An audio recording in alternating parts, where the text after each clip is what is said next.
With Interactive Brokers. It's my pleasure to welcome back for a monthly webinar, Market Chameleons, Dimitri Pragmatic and Will McBride. Hey guys, how are you? Hey Jeff, how are you? I'm good. Happy New Year to both of you guys. Thanks for having us, Jeff. Oh, my pleasure, and excited to kick off the new year with you. And so, Dimitri and Will, what are we going to be talking about today? Yeah, thanks, Jeff. So we're gonna cover open interest and open interest changes. And before we do that, I'm just gonna go to the disclosure screen, and we're gonna go over this slide deck really quickly to go over some open interest, important features of open interest. Then we're gonna go look at some actual examples from the most recent open interest changes. And then we're going to leave like about 20 minutes to the end for questions. And Will, you'll handle the questions. Type them into that chat box. We'll monitor and you'll read them back to me. Yeah, perfect. I know, Jeff, we do usually get a couple questions about if people have to leave early, where can they see the webinar? Yeah, no, absolutely. So if you signed up for the webinar, you will receive an email in your inbox in a few hours, whether you were able to attend it live or not, with a link to the webinar. So if you're signed up, you're definitely going to get a link. And if for any of the past webinars, you can just go on our website, interactivebrokers.com, click on education, go to webinars, and you can see past webinars as well. So even if you didn't sign up, you could go and see any of the past webinars from Market Chameleon or any other ones of our contributors. Perfect. Thanks, Jeff. Got it. So yeah, I'm gonna go into the open interest slide deck. And what we want to do today, or at least the goal, is to go beyond just an open interest change, where, okay, open interest went up this much, went down this much, unchanged. How do we take that open interest and get more meaningful insights? What can open interest really tell us? And some of the things, as you can see up here, could tell us sometimes about the conviction in the trade, sometimes in the positioning, and we'll take a look at some examples where, how do we separate volume from conviction to just short-term speculation. We could also take open interest and start connecting it to related data to get much more meaningful insights. And if you take open interest on its own, it might not tell you that much. But once we take the open interest and look at the volume, the implied volatility, the time in sales, and piece them all together, then we build ourselves a more meaningful story. So that's what we're going to do, is take a look at that open interest. You could see, look over here, we could gain insights into open interest. Shifts can reveal market sentiment and positioning.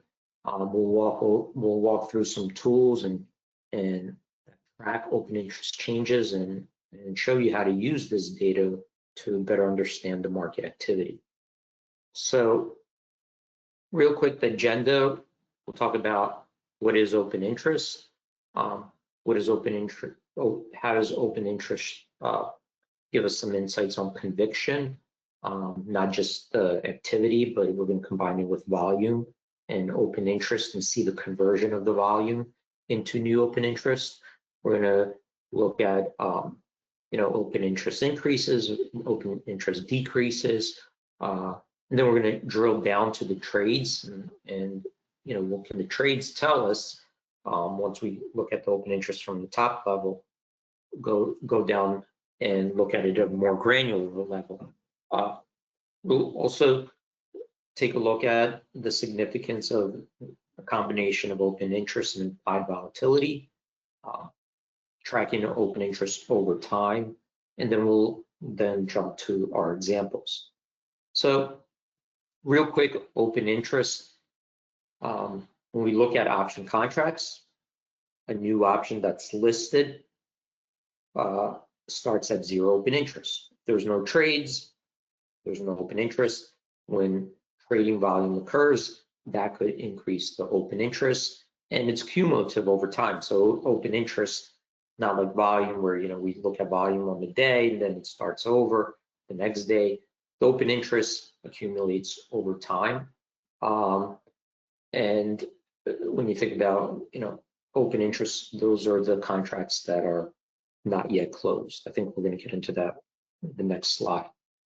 And when we look at open interest, the open interest, you have opening, you have closing, and exercising, and those can affect the change in the open interest. Okay, so opening is increasing it, closing is decreasing it, exercising will decrease the open interest because those options then converted to stock. The other thing important to keep in mind when you think about open interest, this is reported by the OCC, Options Clearing Corporation, and it's based on end of day settled trades. Okay, so you take the open interest doesn't update with the volume live throughout the day. At the end of the day, the OCC takes all the settled trades, any exercises, assignments, corporate actions, and then updates the new open interest overnight. So what can open interest, why does it matter? What can it tell us more than just the volume? Because the volume, it tells us what's traded on the day. There's 2,000 contracts, 3,000 contracts. Those are traded volume. The open interest tells us how much of that volume translated into new positions, so that are getting carried. So this tells us the conviction in that volume. Okay, you have all this trading volume, and then if that trading volume mostly converts to open interest, that means that that volume showed conviction in a trade that it's going to carry through. We'll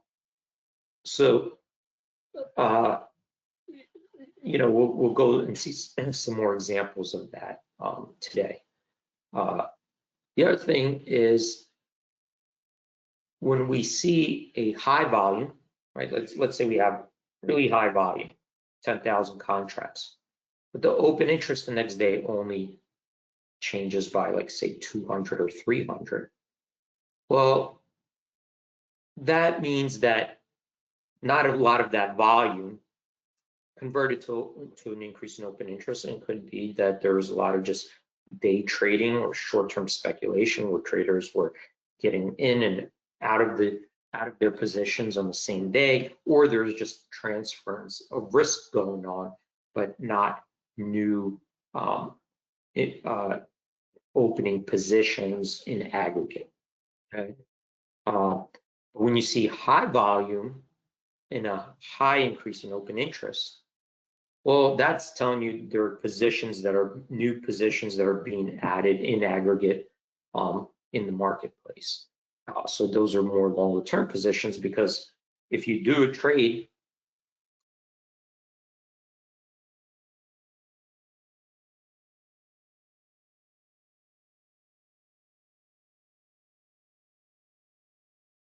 you're holding on to it, right, that shows more conviction for that outlook to materialize. So we compare the open interest. Well, what was the traded volume? If open interest increased by 10,000, but the trading volume is 100,000, well, that didn't show that much conviction in the relative to the volume. So that's what we mean by comparing volume versus open interest. And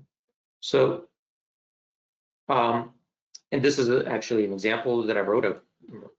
Jumped ahead, but an example would be if you have 50,000 contracts, open interest increases by 35,000 the next day. So you have 50,000 contracts volume.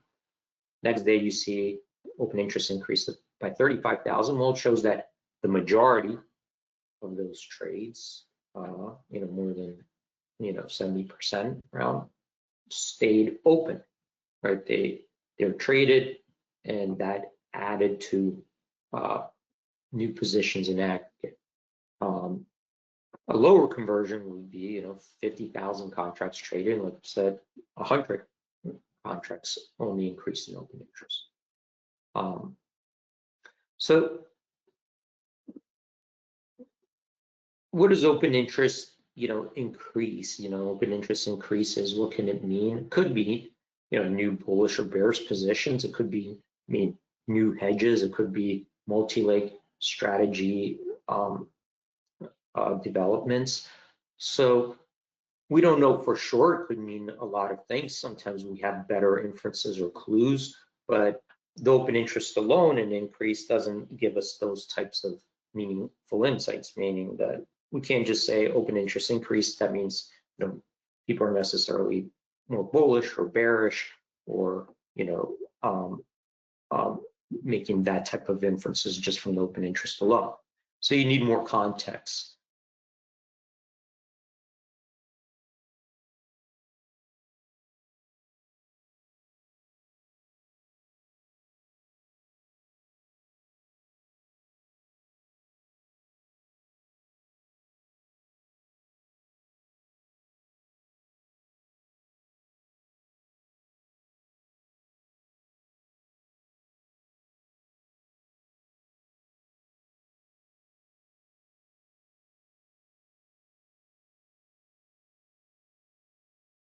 Either profit taking or loss taking, but people have gotten out. They're getting out of the position. Right, the net aggregate positions that were open are declining.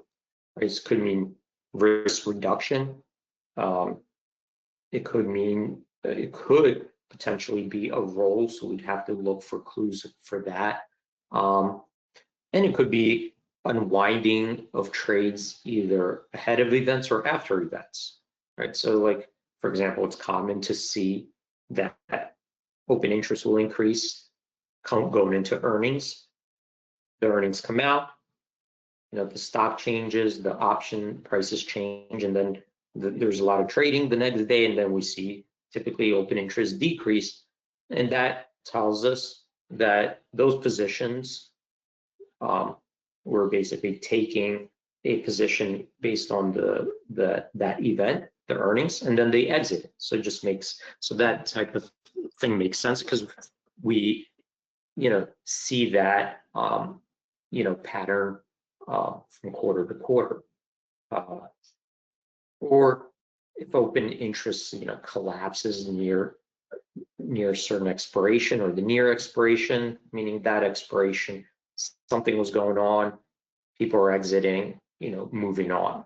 So it could have been an event, or sometimes you see as an expiration gets closer, it could be a roll.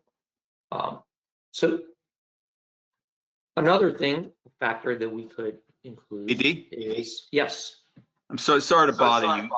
Your Wi-Fi has you popping in and out a little bit. Some person, when you were lost, you were in the middle of your open interest decreases explanation. They're asking you to go back. I didn't want you to go too far ahead. Sure. Sorry about that. Yeah, no problem. Yeah, so when an open interest decreases, right, by a large amount, well, that could signal some different things going on.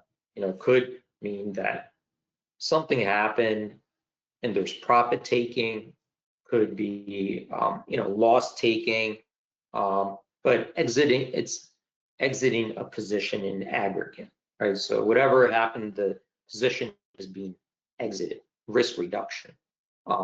Another thing to look out for is a roll, where we see open interest decrease in one place and proportionally increase in a different place, right? So that would be a potential roll. There are different clues for that, especially when it is done in a multi-leg trade, and we'll actually take a look at that today, what that looks like. We could also just see usual unwinding of positions either ahead of events or after an event. So it's typical to see open interest start to climb into something like earnings, right? Where right before earnings, traders are putting on hedges, positions, expressing their viewpoints. After their earnings, we get a large volume. The next day, you see a large decrease.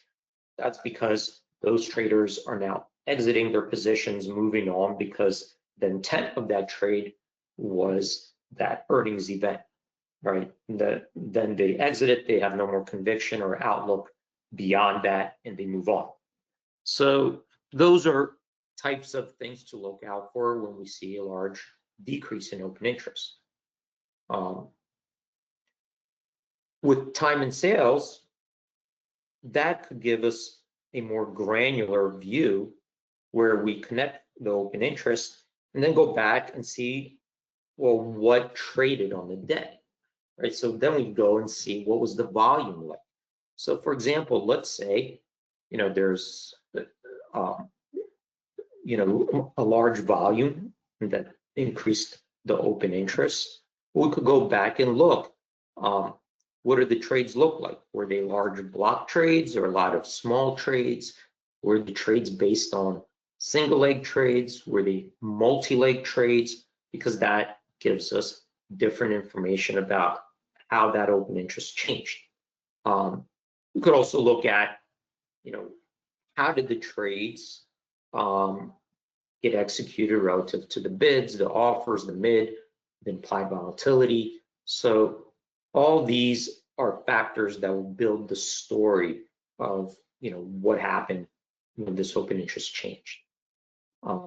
So, for example, what can a large block trade? Let's say open interest changed by 10,000, and we go back and we see a block, one trade that was 10,000 contracts.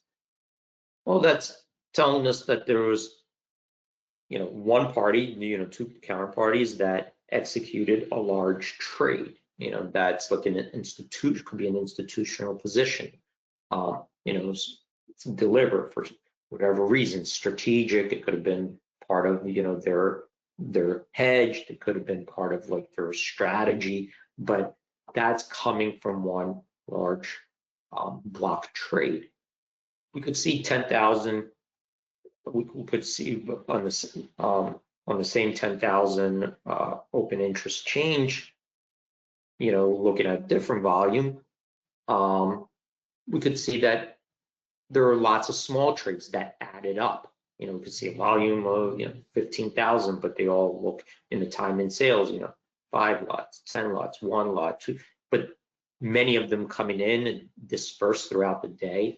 And that could tell us something different. Maybe there are lots of market participants there. It wasn't just, one large trade. There retail participation. There could be news out or what's driving it. So that will give you different information to look at it from a different perspective.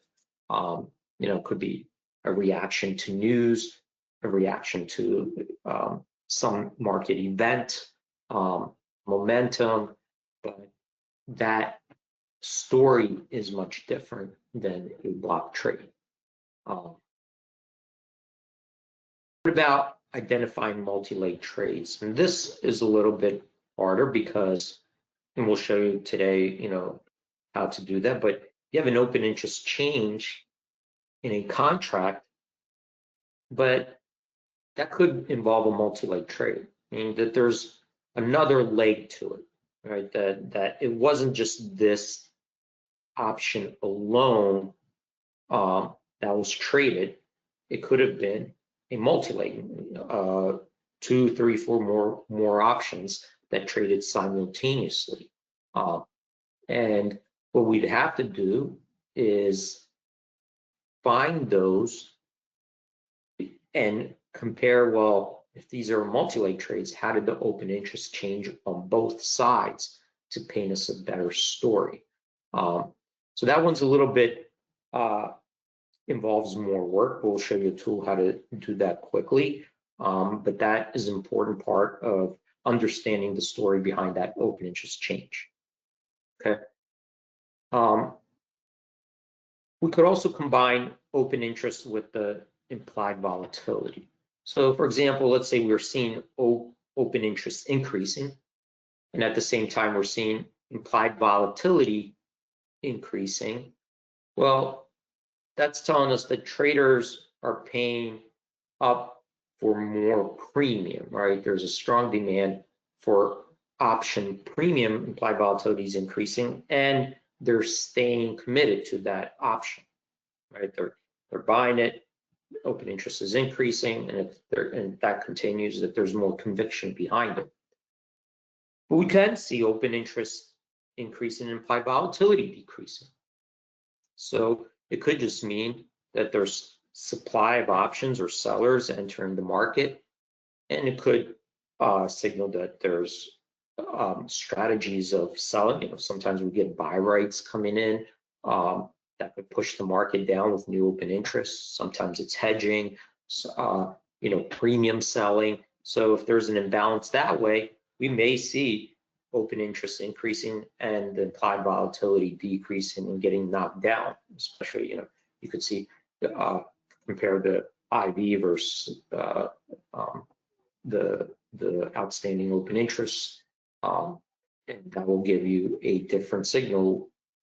Well, what are the positions that are in aggregate growing, and what are they doing? How are they impacting that implied volatility?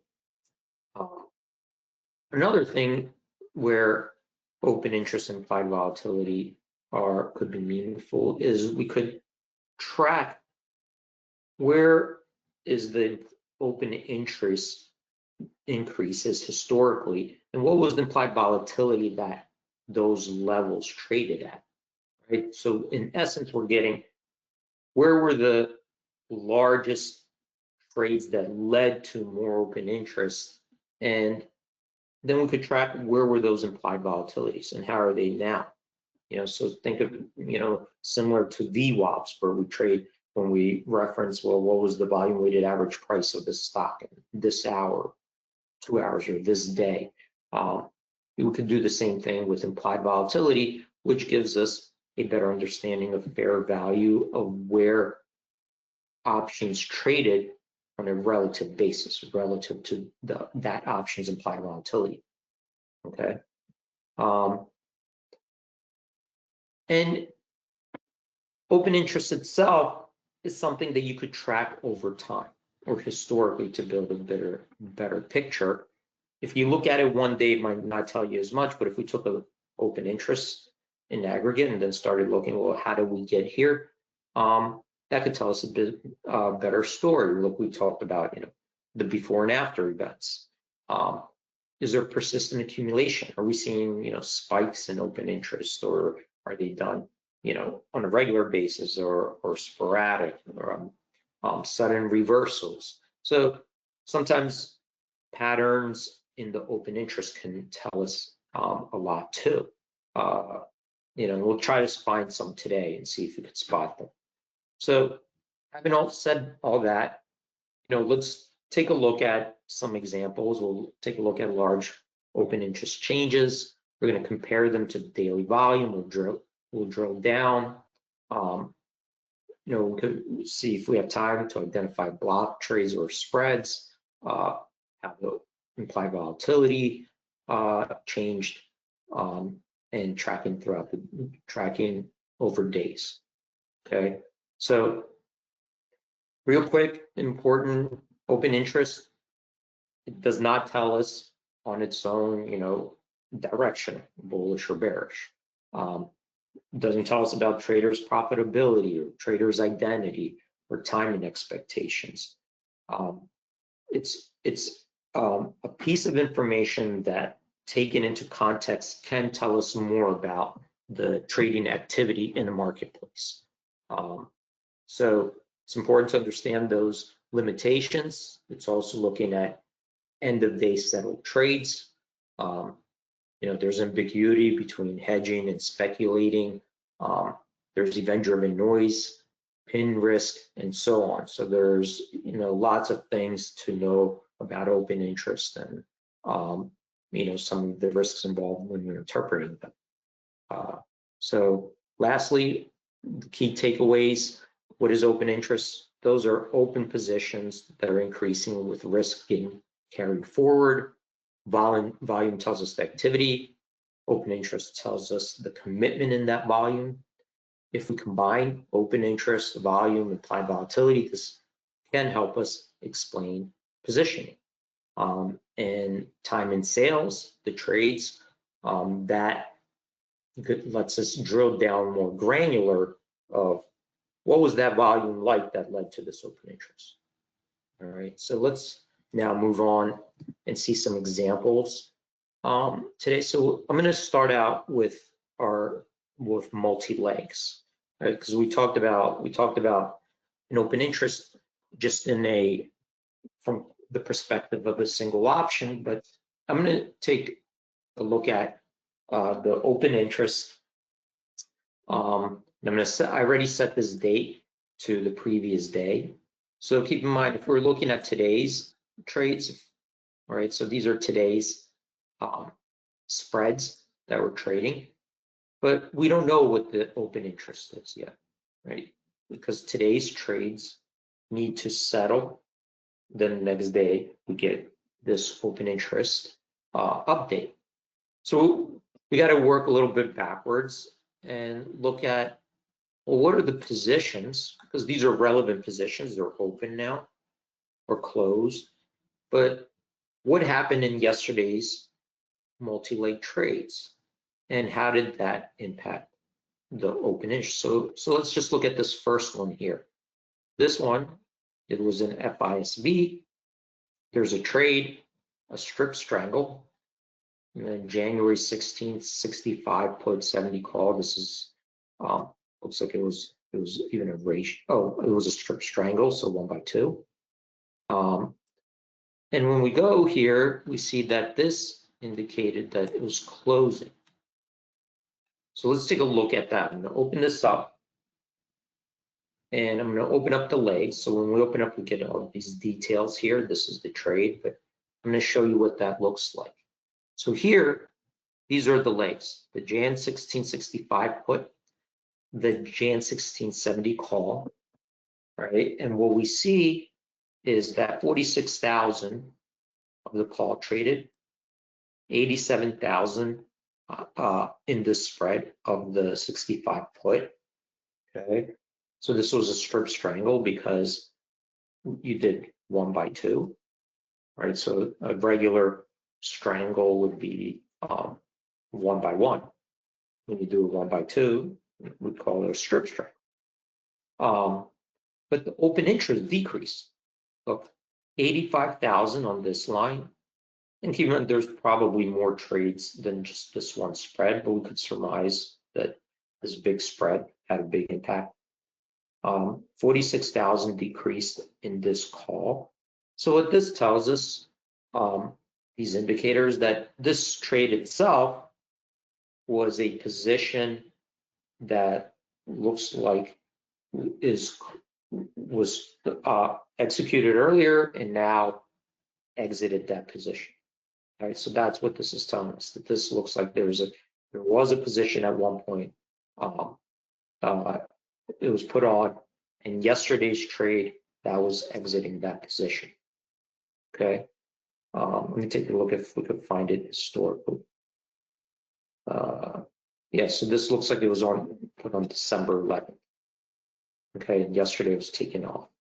So this position is from December 11th. You could see it over here. And yesterday it was taken off. So this tells us now the story of what was behind the trade. So now we don't have to, guess as much. Well, what's going on? Why is this open interest decrease? Now makes sense. We built that story really quickly. Let's look at a different situation. What is rolling up? So this here was a trade at 2:53 p.m. And this involved, it was in the March 20th expiration. This was a multi-leg trade. So it looked like either an iron condor double vertical. So you had the 90-95 put, the 101 call, 104 call. There's stock tied to it. So here it looks like, So here, looking at it, looking at it and looking at the volume, well, we don't know exactly what happened here. Was this a new trade? Was this a closing trade? We'd have to look at that open interest. And this indicator is telling us that it was rolling up. So it wasn't meaning a new position that opened on all the options. It wasn't a closing position that closed on all the options, but something else happened. It was a roll. It involved closing and opening, right? And this is telling us it was rolling up, meaning that the roll was going from lower strikes to higher strikes. This position closed out of lower strikes and into higher strikes. So let's take a look at that. I'm going to open this up. And here are the legs. So these are all 4 legs. Okay. These are the volumes, 20,000. And what we could see here is, well, wait a minute, there's 20,000 on 2 of the legs. We see, the volume significantly increased by 20,000 almost. We see the volume on these decrease, not quite by 20,000, but keep in mind there's other trades going on here. We could go look at that impacted. They're not going to, it wasn't the only trade probably, but this gives us a pretty good idea, given that the size of these trades and the vol and the open interest, that we're closing out of the 90 strike. Looks like we're going up to the 95 in the put, and then it looks like we're closing out of the 101 call and opening up in the 104 call. So in both situations, we're moving from lower strikes to higher strikes. Okay, it could be a risk reversal. It could have been a risk reversal that went to higher strikes. It could be a strangle. We don't know that for sure.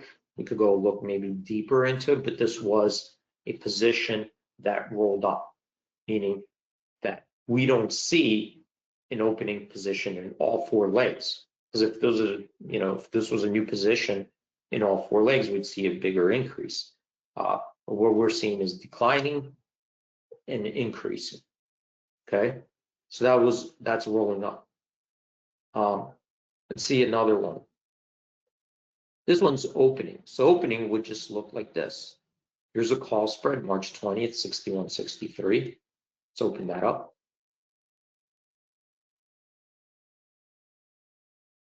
So here we see the volume on each leg, 24,500. We see the open interest increase, proportionally. And that's indicating that this call spread looks like a new position as a call spread that increased that open interest. Okay, so that looks like a new position that was put on yesterday, and that was carried over. So that position still exists unless it's traded out today. Okay, so it's something to keep an eye out for. Let me see if we find another example. So here's one rolling down. What would rolling down look like? So here's a put spread. So as far as we know, yesterday it was just a put spread. We don't know if it's closing, opening, what happened. But today we got the new open interest. So let's see what that looks like. So you can see here that it appears that the January 18th put increased, there's 20,000, but the Jan 20th put decreased. So something's going on where that looked like we don't see a big increase in them, but this looks like a rolling potential. So that's the interpretation, that based on this and the other trades, this looks like it was rolling from a put with a higher strike to a put into a lower strike, basically exiting from one put into another, right? So an opening position, if you do a spread, it doesn't matter if you're buying or selling. If it's a new position, it's opening, right? But if you're closing it, that would decrease the open interest. Let me see if I could find, these are opening. Let's go to a previous day. Let's go to January 9th. So I'm going back days just to find some different types of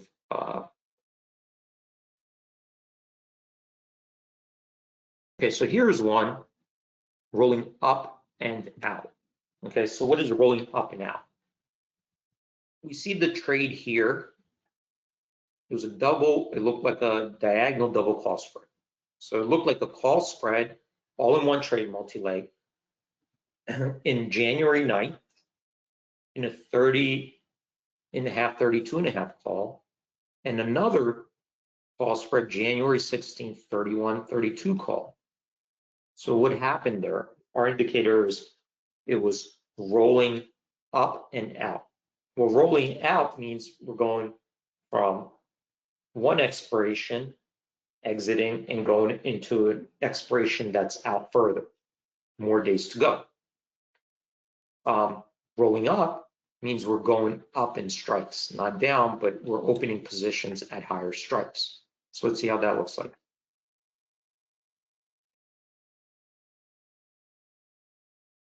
So here's the trades, here's the volume in each leg. So we could see that in a January 16th 32 call, that volume, open interest increased. So those are new positions, and this decreased or went to zero. So what this has shown us is that this looked like a call spread, exited, went into a different call spread further out at higher strikes. Okay, so that's rolling out and up. See if we could find any more. Here's one. Which one did I do? Rolling up and out, rolling up and out. These are all rolling up and out. Let me see if I can find a different one.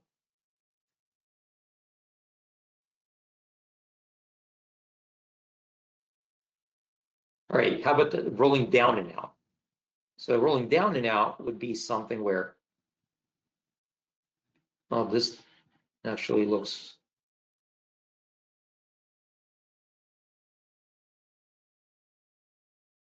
let me find one that's not expiring. So these are all expiring options. You know, so this one would all go to zero. I'm just trying to find something that might not be expiring.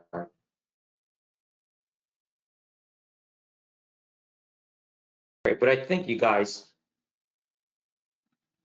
get the picture of what the open interest looks like, which could paint us a much different story when we take a trade on its own, the volume, and then we look at the next day, the open interest, and now we got more meaningful insights. Well, you know, it's a little bit more perspective of what happened, right? Like what did the trade look like, you know, and what potentially was that trader do? I have 2 more minutes. I'm going to show you really quickly. I'm going to just go to this stock. I already had it queued up, open interest, and this here is Capital One. I'm going to close this menu to expand the screen. These are open interest in each individual option. You know, so we got the calls here, the puts here, and you could see here, this is the expiration, the strike, this is the new open interest, this is the change in open interest, and this is the volume. So here we see volume and open interest side by side. Volume was 4,187. The open interest increased 3,919. That shows us a large conversion, right? So this shows us that it converted 93.6% of the volume converted to new open interest. Here, 70% of the volume, 70% of this volume converted to new open interest. Out of 6,359, open interest increased by 4,465. So this is the conversion. It tells us how much of that volume resulted in new open interest. So here's a small one, 12%. Out of 10,487 contracts, the open interest increased by 1,300. So a very small percentage of that volume resulted in new opening positions. Okay, these are a breakdown of the volume between single leg and multi-leg. So this tells us, well, you know, Here's volume of 3,900. 87% of it was a multi-leg trade, meaning it wasn't just this option alone. This option, oops, if we pop it open, 87% of it, you can see for that 87% it was a multi-leg trade. So if we click on it, you know, we get all the multi-leg trades here. What about looking at the, let's see if we could get a history. If I click on this, I'm going to stop after this one because we're going to take some questions, but sometimes we could go back in history and look kind of what happened in some of these open interest changes. We don't have any big ones here right now. But I'm going to stop here because I said I'm going to leave 20 minutes for questions. Will, so I'm going to take questions now. All right, perfect.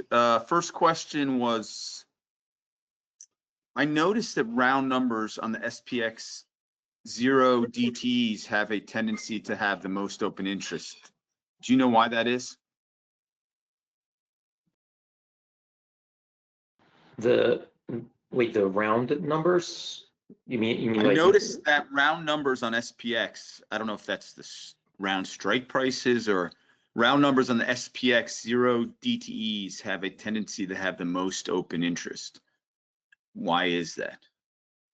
I'm not sure. I'd have to look. You know, I'm not exactly sure what the round numbers mean. Rob, if you want to add to that question, go ahead. Yeah. James then asks, what is pin risk? Yeah. So pin risk, what happens is when at expiration, it's you know, something that happens at expiration where the stock can float right to a strike that has a lot of open interest. You know, and that could indicate that there's lots of positions on that open interest. It could create, even through hedging,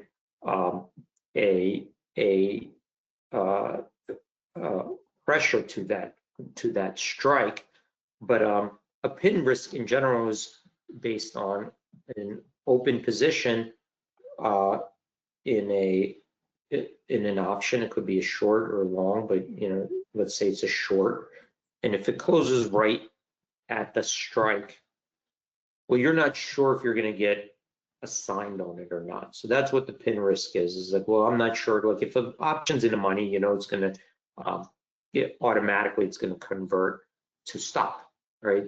But what if you have a strike of 240?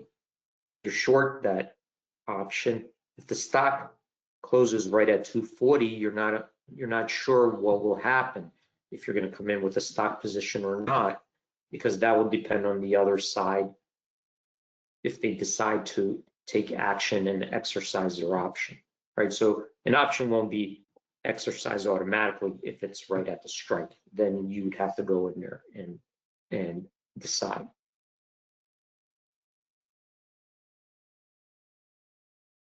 So the pin risk is the sort of, you know, getting assigned on an option when the stock closes right at that strike. Robinson is asking, could you please show a simple strategy, for example, a wheel, cash secured covered call, and explain how to use the tool to help identify? Actually, I don't know, that helps identify.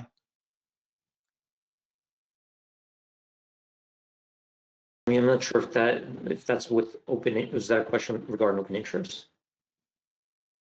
I'm wondering. He's asking about the tool, how the tool would help, I guess, if you're looking for a covered call. I mean, maybe you'd want to see the amount of open interest in the covered, you know, maybe you can do something like that, but it would just show you what's available at that strike, right? Yeah, I'm not sure about the question. That seems that it's not related to open interest, Will. So, you know, so I'm not sure, you know, how to answer that, you know, in regards to open interest. Yep. The next question from Patak is also about resistant levels. That would be something for another show. Dimitri said, Juan's asking, as Dimitri said, the OI data is provided EOD end of day. So when we add OI column, well, this is relative to TWS. Well, yeah, sorry. Just to be clear, the open interest is not provided end of day. The open interest is based on end of day settled trades. So those settled trades go into the OCC. The OCC processes them overnight.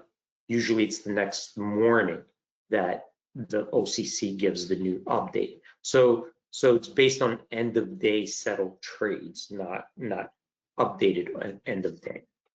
Okay, so settled trade, because certain trades, like we said, could be opening and closing the same day, right? So the open position is based on, okay, here are all the settled trades, based on all these settled trades, do we have more options or less options? Do we have exercises, assignments? Do we have corporate actions, splits? All this gets thrown into this reconciliation that the Options Clearing Corporation runs overnight, and then they produce this report with the new open interest. So you could go right now to Options Clearing Corporation. It's a free website. You could go and you could see their open interest data. Someone's asked. Oh, I'm sorry. Yeah, sorry to interrupt. I was going to say, like, in the option chain in TWS, there is a data column for open interest. As Dimitri says, it'll be that same value the entire day. It's not going to be like volume where it's going to change throughout the day. It'll be whether it's 1,000, whether it's 800, whether it's 1,750. It'll show that same value throughout the entire day, and then the next day you'll see whatever the updated open interest is after the options have all gone through settlement, and the OCC comes up with that data. So Right.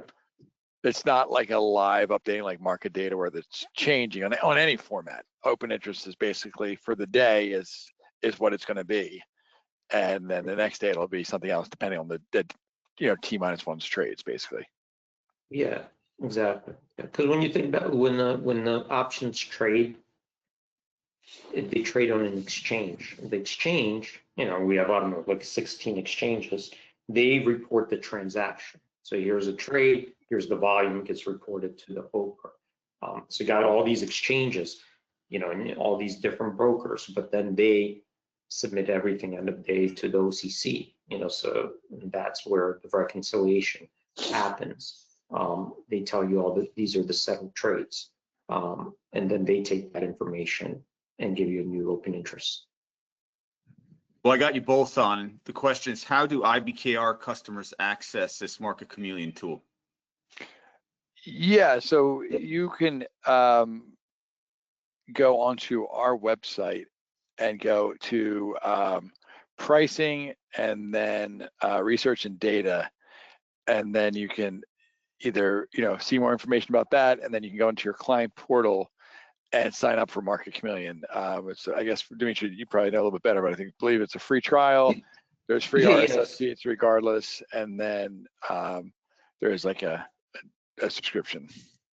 Yeah, so if you do it through Interactive Broker, then you get a 30-day free trial if you're doing it through Interactive Broker, and then you get to just test it out for 30 days.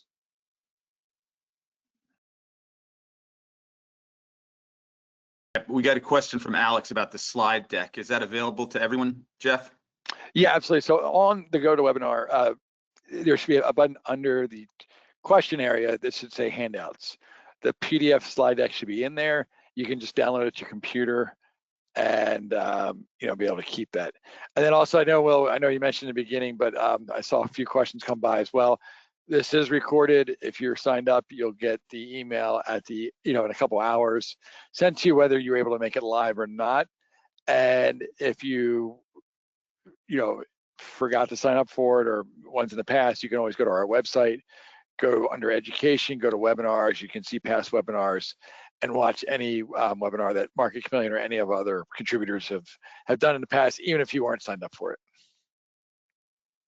All right, someone is asking about how can open interest be used to help locate good iron condor strikes? Specifically, how do you interpret high open interest when choosing short strikes for probability-based trades is the question. I mean, I don't, you know, I think that's beyond the scope of this. You know, that would be more of too many factors involved in that. And you know, I think just as a trader, you would have to figure those things out specifically to what you're looking for. You know, there's no like blanket answer that if open interest is X amount, that's how you do it. Yeah, that was the next question, was probability in percentage. So that was there are no exacts. Yeah, there aren't any exact. There are too many factors involved with that type of a question. All right. Well, we've hit on every question that's there. Anyone want to ask a last question? All right. Okay. Well, the three of us are on. We can end a little early or sing songs. What do you guys want to do? I don't know. I'm not sure Let anyone wants to hear me everybody sing. I'll be honest with you. It can be painful for the audience. All right. Well, thanks for having us for another great webinar, Jeff. Great Absolutely. job. And you guys will be coming by the podcast studio afterwards. And we Yep. should be able, you know, looking forward to that conversation. And then for everyone here, you get some more of this information, other great stuff if from our IBKR podcast. So Will and Dimitri will be coming by, and we should have that podcast out by end of day as well to kind of do a little bit deeper dive on this subject. So. Yeah, and just a heads up, if anyone does have questions or wants to ask other things that they think about this evening, Dimitri and I have a webinar every day. Well, we try to do it every trading day at 9 a.m. Just check our YouTube channel, marketchameleon.com. We go live at 9 a.m. every day. So. Thanks, Jeff. Thanks, All right. Will. Thanks for everyone for joining. All right, guys. Thanks, Jeffrey. Thanks, Yep, everybody. Right.